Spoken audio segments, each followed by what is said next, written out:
দেখো আমি অনেক কিছু বানিয়েছি।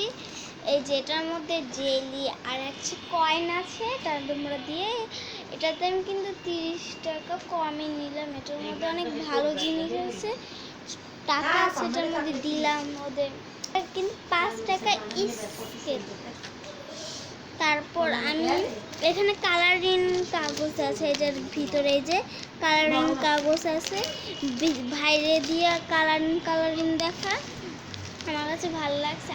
এটার মধ্যে অনেক কিছু আছে, এখানে কাইটটা দেওয়া যাবে, আমি এটা বলবো না। এটার দাম পরে বলবো। এটার দাম কিন্তু 40 টাকা। এটার মধ্যে ওরকমই একই জিনিস না, আলাদা আলাদা। এটার দাম 40 টাকা, এটার দাম 20 টাকা, এটার দাম 10 টাকা, এটার দাম 5 টাকা, এটার দাম 30 টাকা। আরও আমি বানাবো, পরের চ্যানেল তোমাদের দেখাবো। বাই।